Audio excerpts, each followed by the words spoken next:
very interesting handheld, and I'm really interested to learn more about it.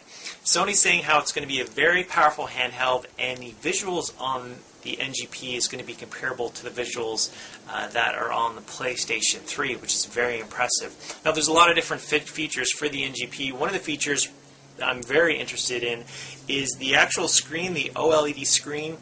A friend of mine had the chance to go to an electronics convention when this screen was first introduced, and this is a cream of the crop screen, OLED screen. When it was first released, or the first screen that was available, I think it was like a 19 or 21 inch screen. It was like $2,500, and so this is a very amazing top-notch screen that Sony is releasing for their upcoming portable. There's some people out there that believe that the NGP is not going to succeed and that it's going to fail miserably. One of these folks is Michael Pachter, who is a video game analyst with Wedbush Securities. This is what he had to say about the upcoming NGP or PSP2. Michael Pachter said, quote, "We're way approaching saturation on the handheld market.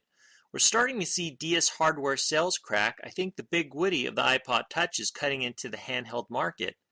I think the PSP is dead on arrival, and I think the PSP2 is going to be dead on arrival."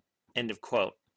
Now, Michael Pachter used a word, and that word was saturation. There's a lot of people out there that are thinking, this is really cool, the NGP and the 3DS, this is just like when the PSP and the DS were released. Well, now, it is true, when the DS and the PSP were released, there were other devices out there that sold games. There were cell phones, of course, that sold games, but not to the level that it is today. You have the iPod Touch, the iPad, the iPhone, the Android.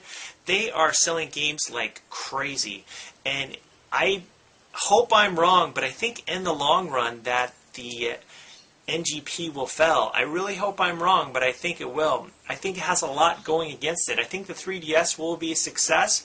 I think there will be some interesting and great titles for the NGP, but in terms of third-party support, I think there's not going to be a whole lot of third-party support for the NGP in the long run, and I really wish that wasn't the case, and I really hope that I'm wrong. But guys, I definitely want to get your guys' opinion on why you think the NGP will fail, or why you think it'll succeed, how you think it'll do. I think what will be really interesting is the price point. Sony said that it will be affordable. I'm not exactly sure what that means. I know when the PlayStation 3 was first announced, or the price point of $600, Sony thought that